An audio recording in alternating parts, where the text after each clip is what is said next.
Good morning, everyone. Zera Shimshon for Parshas Behaloscha on page Kuf Ayin Gimel on the left side. Sanhedrin Perek Kama. He quotes a Gemara in Sanhedrin where it says, explaining the verse, Vayisharu Shnei Anashim B'machne. Moshe Rabbeinu was told to gather 70 elders, and they ended up gathering 72 elders, of which they chose 70 of them. And then there were these two left over who became prophets. And the Gemara describes, Yesh Omrim Bekalfi Nishtairu. The Gemara says that there's an opinion that says that they were, it says two men were left in the lots. It means that they were, in the camp, they were left with lots. Meaning, Asveli Shivim Ish Mezikne Yisrael. Hashem had said, I'm going to gather 70, I want you to gather 70 of the elders of the Jewish people. Amar Moshe came to that, and Moshe said, how am I supposed to gather 70 elders? 70, if there's 12 tribes, it doesn't divide evenly by 12. So instead what they did was they took from all tribes equally. Maybe Ayin Beis Piskim, they brought 72 elders. 72 elders would mean 6 from each tribe. And Behavi Ayin Beis Piskin, they put 72 pieces of paper into the box. Because of Al Shivim, and on 70 he wrote the word Zakein. Ushtayim Hiniach Chalak, and 2 were left blank. Balalam, he mixed them up. Benasnam Bekalfi, and he put them into the ballot. Rabbi Shimon Omer v'machna nishtayru v'chula. Makshim. So they ask, Lama lo Moshe lichtav al shivim piskim. Why does Moshe have to write on the 70 pieces of paper the word zakein? It would be much easier. It could save a few minutes. Hayilo laniach shivim chalak. He should have left 70 blank. Ashtayim ksuvim, and 2 of them should have written, sorry, try again next time. Umishi alav yadu pasik chalak. Anyone who gets the blank piece of paper, yanim el zakim will be an elder. Umishi alav yadu she'eno chalak, yesh lamin hamenuyim shebazkein. That's the person who's out. V'zu einu kushikal. So he says that's not even a question. Shehagorol hazeh, because this is a gorol. A gorol is a lottery, and actually in our traditions, a gorol is a very special thing. It is significant. It's meaningful, and he says nase b'siyua shchina.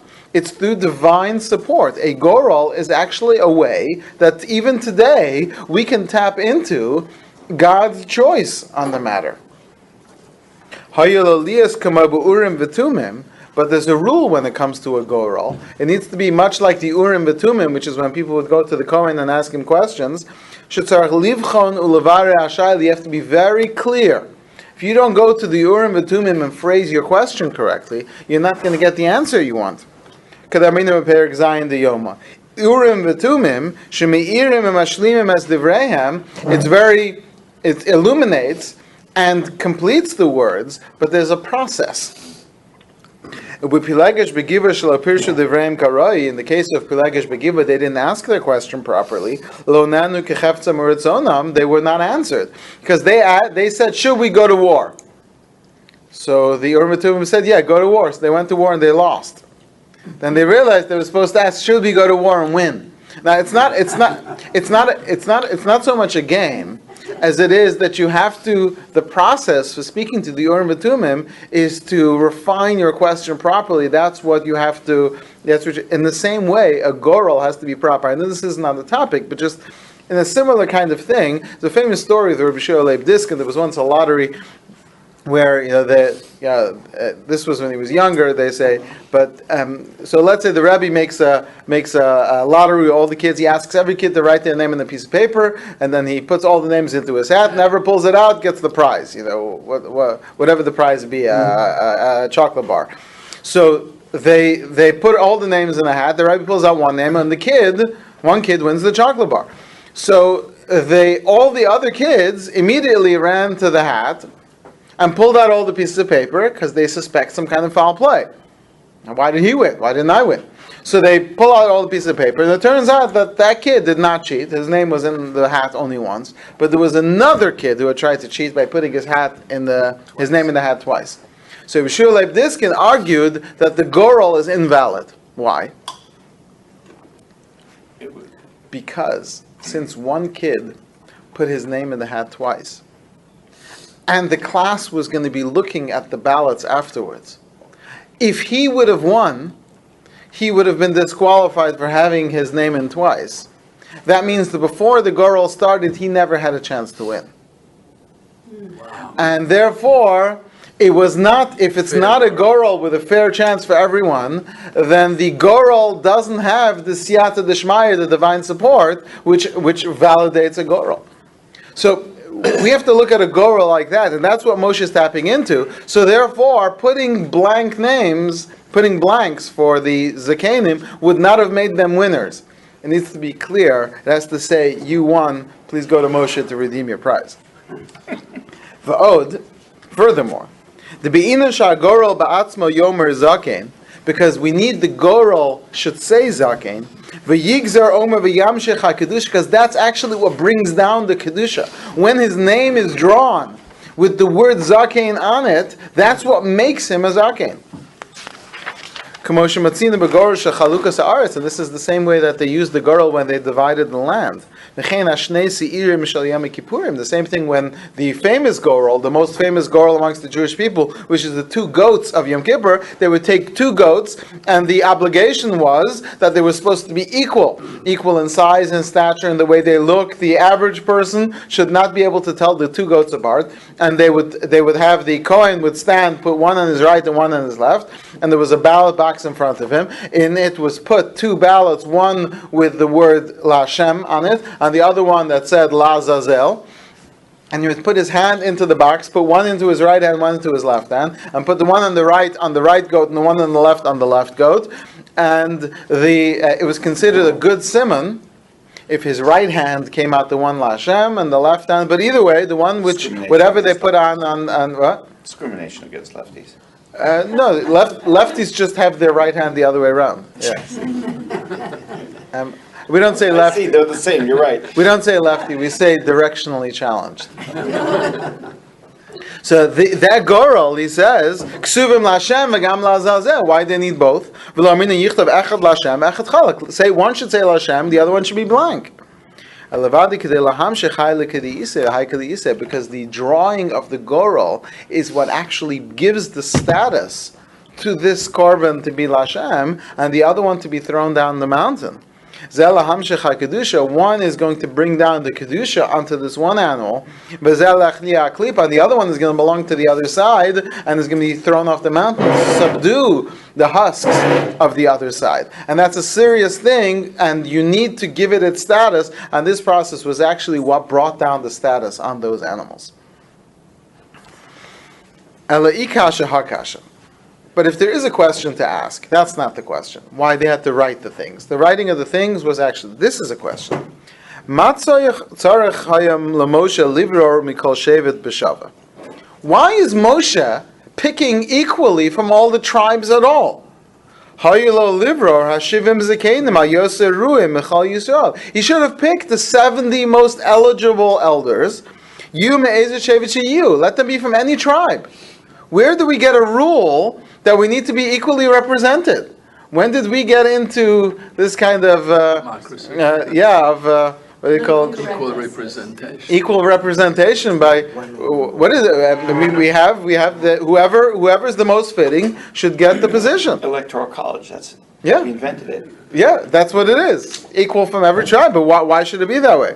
Well, here it's not going with population, but it's equal to each tribe. He doesn't want to get in trouble. He didn't take a shoelace. He's certainly not going to make a favorite tribe. Like God, but they knew them. In the Sanhedrin, always amongst the Jewish people, it was always the 70 most learned elders. So even if Moshe doesn't really want, let someone pick it out. I'm assuming they knew the 70 greatest people. Sanhedrin. Like this, Yisachar had all the Talmidei Chacham. Right. So if it's all from one tribe, in Egypt they had 70 elders. That the Jewish people always kept 70 people. From when the 70 came down to Egypt, 70 elders was always the number, and that's why even in Egypt they had 70 elders. Right? This seems like some kind of ancient affirmative action.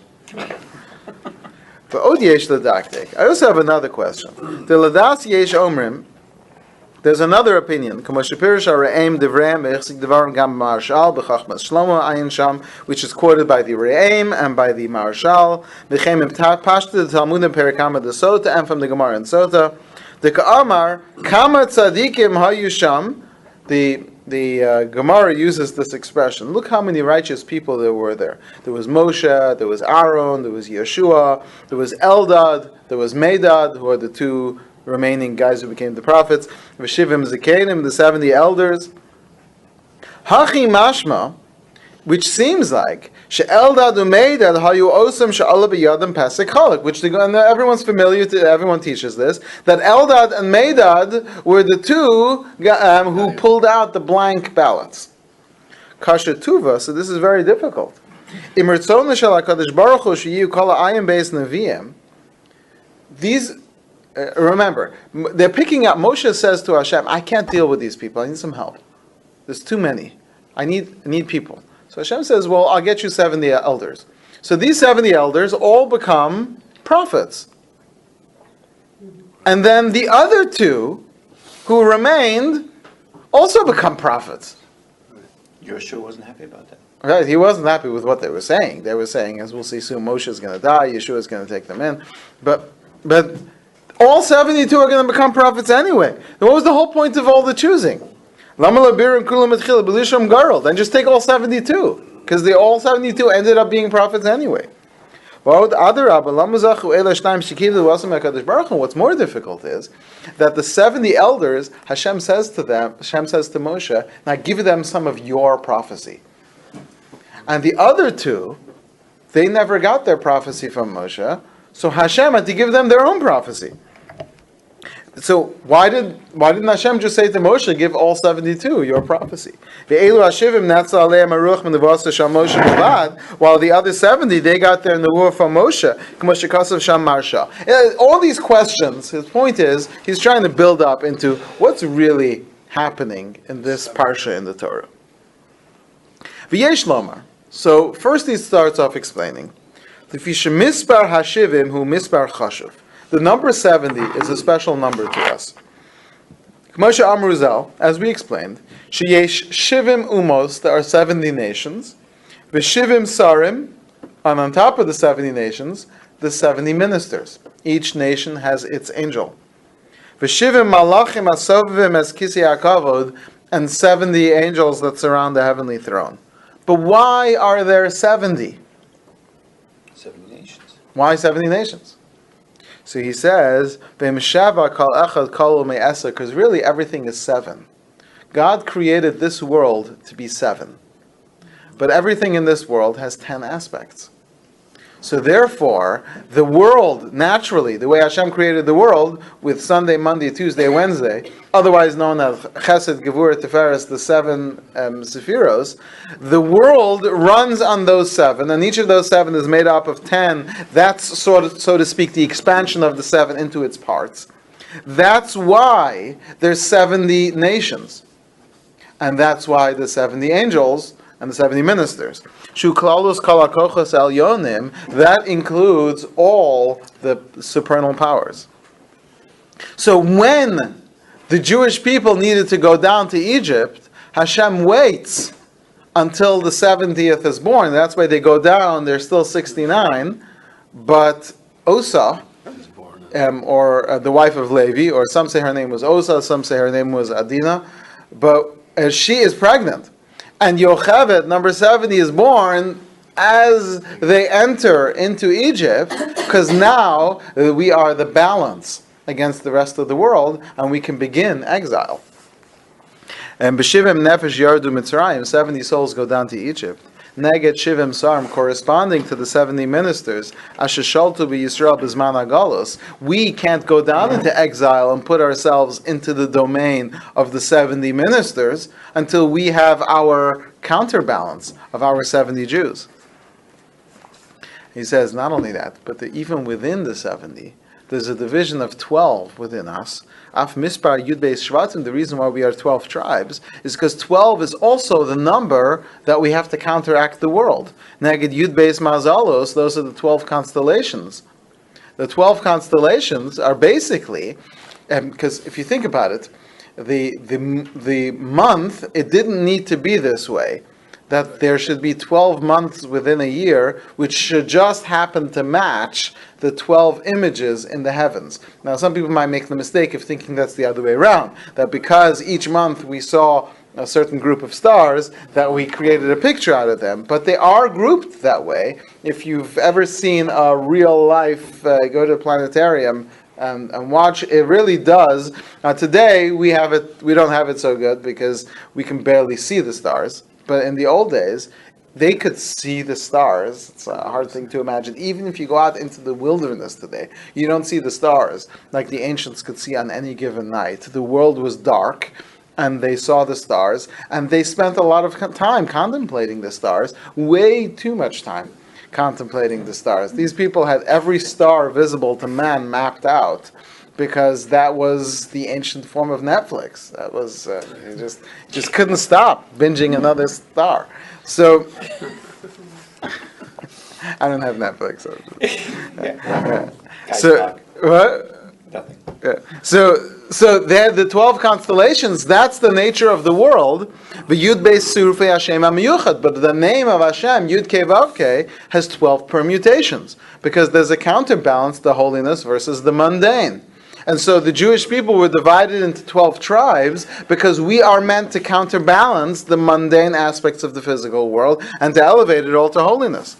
Because of Omer, as the verse says, Kol Ele Shiftei Yisrael Shneim Asar, when the Torah finishes describing, it talks about the Jewish people, Dugmas Ayud Beis Sinoras Shalmala, because there's 12 pathways to heaven. That's why a shul needs to have 12 windows, because there are 12 paths, the 12 paths of prayer. There's supposed to be amongst the Jewish people 12 nusachs, or nuschaos of prayer, one for each window into heaven. Was there a different gate when people went into the Beis Hamikdash? Was there like 12? Yeah, but there wasn't 12. Right? That wasn't. It might have been 13. So whole discussion. we had 12 months, our calendar. Gregorian calendar until Julius and Augustus Caesar had 10 months. Right. So they made it 12, so that it matched their zodiac also. But is it coincidence, or do they have some, besides ego, did they have some kosh to make it match? Right. It seems that way. It would seem that way. When they only had, because there's no reason why they should follow the moon at all, in terms of time. So they just did that because they get close enough. I'm not sure everyone knows about the 10 months. Right. Well, I'm not going to go through the whole discussion of it, but. You said the Yud Kei Vav Kei was somehow related to the 12. Right. How- Yud Kei Vav Kei can be spelled 12 ways.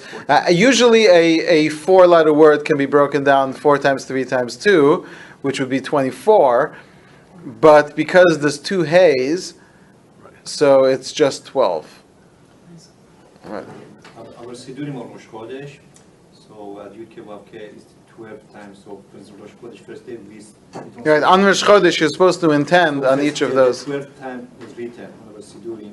Right. Because each month you're supposed to intend on that name. When you say in the Rosh Chodesh Musaf, Mekadesh Yisrael v'Rosh Chadashim, so when you say that name Yud Kei Vav Kei, you're supposed to concentrate. Don't say, just look at it. Yeah, you concentrate on it. When you say that Hashem, you're supposed to concentrate on the name of Hashem connected to that month, and it accomplishes a lot of great things for you that month. In many Nusach Sfarad Sidurim, as well as Sfaradi Sidurim, they have printed out those charts. The Ashkenazim don't like to deal with that kind of heebie-jeebie stuff. It takes a 30-second long time to go on it. Right. Yeah, we don't want somebody kind of complains to you. Right. Rabbi, when we says 12 months, it's including the 2 Adarim. That's the reason they don't have a different name for the year that we have. That's right. The extra month is given the same name Adar because it does not have its own permutation. And the reason why, according to some, Kabbalistically speaking, is because since Yaakov divided Yosef into 2, Menashe and Ephraim, so Adar, the 2 Adars, is when Yosef breaks into Menashe and Ephraim. And that's why Mazel Adar Dagim, because Yaakov blessed Menashe and Ephraim, v'yidgu larov, b'kerev ha'aretz, that there should be as many as the fish in the sea. That's why Pisces is there. 2 fish were Pisces. We had 2 fish going in the opposite directions. One's Menashe, one's Ephraim. Yeah. Okay.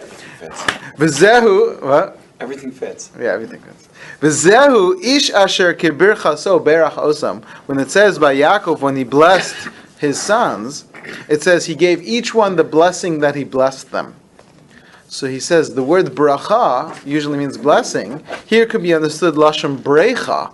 It's also what is the closest English word which is based on that word is the word for brook, which means a flowing river, but it means whenever I extend water to flow down, shutzino shalmala, that's what blessing is, to create a channel of flow.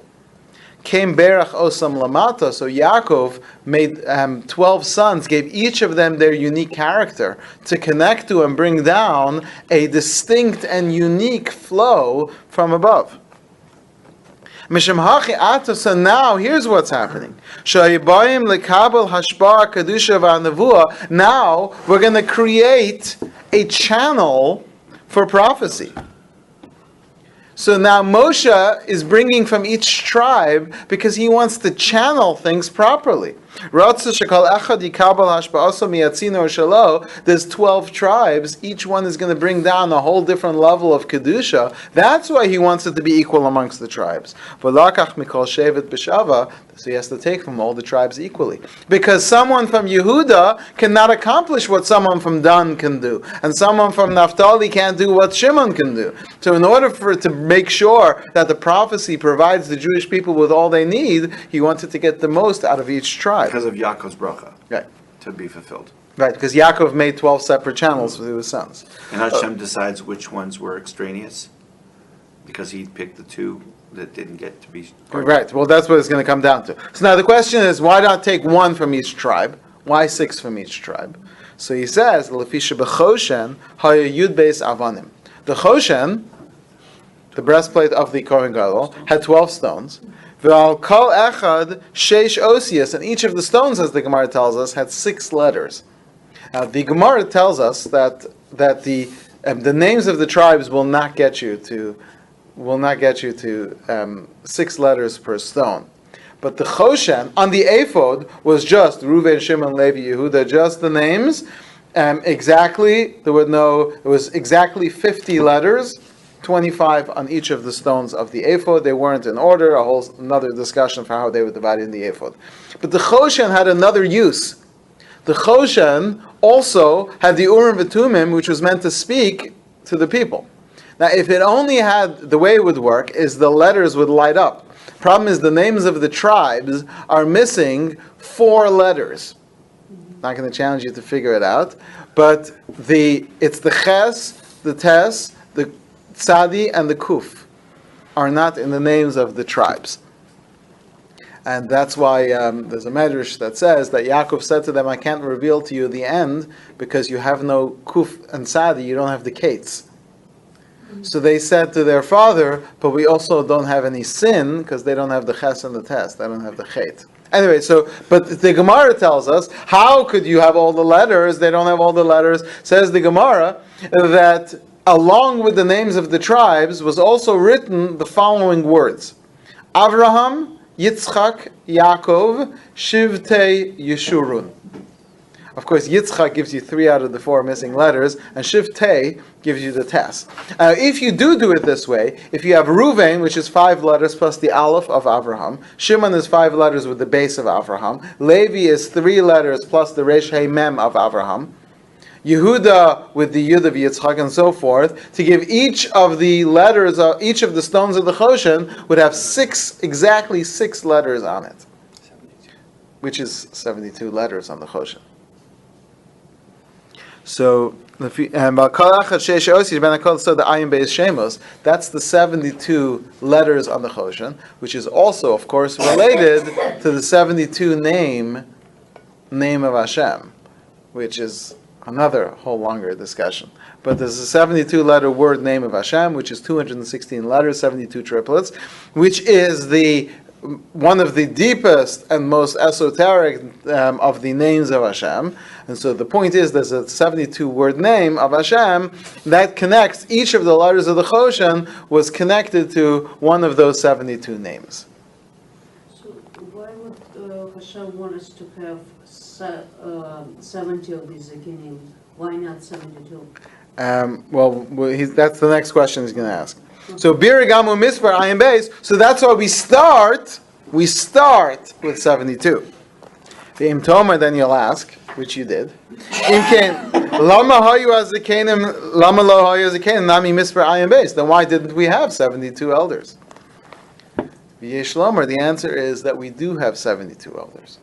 Shasoda Sanhedrin Hem Shivim, the reason why the Sanhedrin is 70, Mispar Chashu, which is a special number to us, right? Aval Hoya Moshe Al Gabeim Shem Shivim Ve'echad. Moshe is also on top of them. That's what we have the equivalent in our Sanhedrin. There was 70, plus there was the Av Beis Din, who was 71. And in this case, it would be Moshe. And then in our Sanhedrin, we also had on top of the Av Beis Din, we had the Nasi. V'Kadosh Baruch Hu al Moshe v'al Kulam, and that was represented in the wilderness by Hashem. So it's 70 corresponding to the 70 nations and the 70 ministers. Those are just the regular Sanhedrin. And then on top of that, we have a 71 and a 72. I should tell you, he doesn't say this, but there's actually 72 ministers, because the 70 nations are formed during the generation of the dispersion. They build the Tower of Babel. Hashem disperses them into 70 nations, and as you can see, the Torah describes the 70 nations that are there. And Abraham is then chosen. That's the moment when Abraham is chosen. When the 70 are set aside, and Hashem says, you 70 angels, you can have these 70 nations. I'm taking Abraham. And Abraham produces 2 chieftains for the 70 nations. Because those 70 nations are 35 and 35. 35 more chesed-leaning nations, and 35 more gevura, more judgment-leading nations. And so Abraham takes the animals and cuts them in half, sets those animals to be on the side of chesed, those animals to be beside the gevura, and the Jewish people travel through the middle, because we're that balance of chesed and gevura. And so Avraham himself will produce, from his own son Yishmael, will be the chief of the 35 nations on the right, while his grandson Esav will be the chief of the 70 nation of the 35 on the left. And that's why it says in Bris Ben Abasarim, it says that you should divide these Elah and Elah. Elah is 36. Aleph, Lamed, Hey. 1 over the 35 and 1 over the 35, and the Jewish people are in the middle. So even though they have 70... And Yaakov was the balance. Right. And Yaakov comes out, and Yaakov is the one who has the 70 nations, and they ask, well, where's the... So Yaakov goes down with the 70. According to some, he's 71. Because if Yocheved is 70, then Yaakov is 71, and Hashem who goes down with them is 72. So it's all there. So he says, because it all gets back to that great name, the 72-word name. I'm sorry, I'm going to digress for a second, because we talk about this Ben Absarim so many times. The animals themselves, is somehow their names or their value 70 each, or 35 each?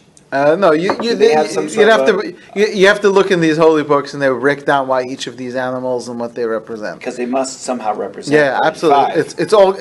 It's all going to fit. But if we would find the book that says, oh, they took this animal, and then you'd be like, wow, that all fits too, because it all fits. It all fits. Are you saying Yishmael is the one who's over Chesed? He's the chieftain for Chesed? Yeah. You'd hardly know, but. Well, we discussed this in the recent class. That Yishmael was Chesed and Esav was Gevura until 50 years ago. But it changes, as you say, it changes. Yeah, something changed. Yeah. So this is the verse in Amos where it says, "Hine Hashem nitzav al chomos anach." Hashem stands above the wall of Anach, whatever the literal meaning is, but Anach is 71, meaning Hashem is on top of the 71. 1 second, I'm so sorry. This is just all like fitting pieces all of a sudden.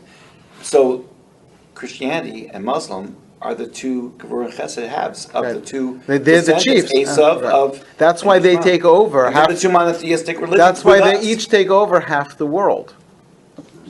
What about the? mean, there's a lot of avodah zarah in the world still. There's a lot of pieces left over when you build So where do they fit? Well, they would still be under. It would just not be as visible. In other words, there would be the Aborigine tribes which are connected to Yishmael somehow. Then there would be the Aztec remnants that would be somehow You've got Buddhists. You've got Yeah. I don't know what the Chinese. Jainism. Yeah, the Chinese are the Buddhists. Yeah. Some, but I mean you. You got Buddhist, Taoist, Hinduism. You got all these. right. So they're all somehow. That's half the world. Right, that's right, because half the world is under the main chief of Yishmael, and the other half is under the main chief of Esav, even though they haven't yet bought into all the rules of that particular. There is far less anti-Semitism among those nations. So I wonder if it's because they have this less influence from those 70 angels. Possibly, or the Aborigines just haven't met any Jews yet. But What about Buddhists? Hindus and Buddhists. Yeah, the Orientals. I've heard of Jews and they actually like them. They like well, no, there's many Gentiles who like Jews, No, it's but they like it as a religion. You know, like the leaders, Dalai Lama is going to like Jews. You know, the well, it's easy to like people in the museum. If all the Jews would be moving in, what would their attitude be after 100 years? That's the question. What about the children of Abraham from Keturah that he sent away to the east? Right, so it sounds like they don't get to form their own nation. That they fall under the category of another one, because we have more than 70 countries today. But in terms of angels, it's going to be divided Well, if you among go back to 70. their origin, they probably origin from one half. Right, so just because they decided to break up one way or another, Because you've kind of, got groups The Arab world. that It's don't have also- nations. Right. It almost sounds like those nations, they kind of have their Except for own Kurds. pathway in the universe. It's like Hashem divided the world, this world among these three monotheistic religions, kind of.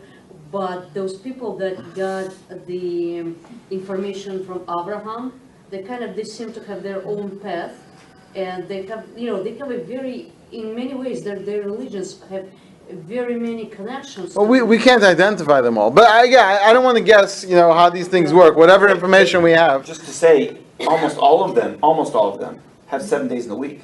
And that's only from the Torah. There's no nature way to have 7. No, it is. There's a natural way, but still. Right, so it's No, because it doesn't follow the phases of the moon. Anyway, we still have a lot to do here.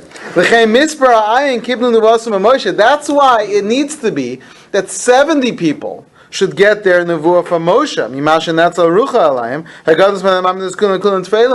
Because the 70 people, the 70 elders, they're going to be under Moshe, and that's why they need to receive their nevuah from Moshe. But the 2 left over, Moshe can't give them. One is supposed to be against him. He can't make an equal to him. And one is corresponding to Hashem. Those other 72, one is like corresponding to him, and one's to Hashem. So Moshe can't make those. That's why the other 2 needed to get their nevuah directly from Hashem. That's why they're more special than the 70. When Hashem says to Moshe, gather me 70, and Moshe, he meant 70 that are going to be under you. As the verse says, I will take of your spirit and put it on them. And the plan was always that there should be 72. But the other 2 were going to get the nevuah from Hashem. So Moshe had to leave those 2 blank. Meaning, Moshe says to them, Hashem doesn't want you, what can I do? Meaning, if Hashem doesn't want you, I can't give you any more than 70. But Nicha Hashta now makes sense. Why do these 2, as soon as they become prophets, they talked about how Moshe is going to die and Yeshua is going to take the Jewish people in? Because one of these 2 is the corresponding prophet to Moshe. So therefore he can prophesy not under Moshe, but about Moshe. V'od nisnavu al inin Gog uMagog. Then the Gemara brings another opinion that they were the first ones to describe the war with Gog uMagog, which is Sha'az Haya Hashem al-Melech HaKal Aretz V'yeh Hashem Echad Shmo Echad, describing that time when the world will be one. Gog uMagog Hem Shivim Sari Umas, because Gog uMagog is the 70 nations. Communion Gog uMagog, the words Gog uMagog is actually a numerical value of 70 exactly. Gog uMagog is 70. Uksiv, it says Vizgadalti Vizkadashti, Hashem will be great and sanctified. Ve'elu hashnaim zachu lechamisha devarim yoser mi'ashivim zikenim. Okay, we're going to move on to the next paragraph. We're running out of time because now we get to really deep. This was all surface level. Preliminary. Vatam, we'll just read this one paragraph. Vatam shal yiseir mikol hazikenim chamisha devarim yuva mesod eldad u'meidad.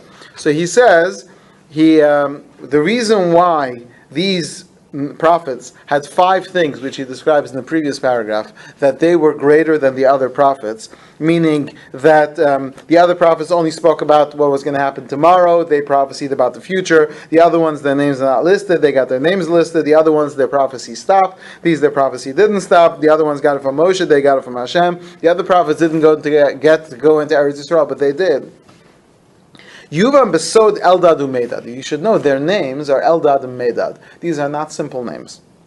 Kishem Elokim nechlak l'shtei chalakim. The name Elokim, Aleph, Lamed, Hey, Yud, Mem, should be split.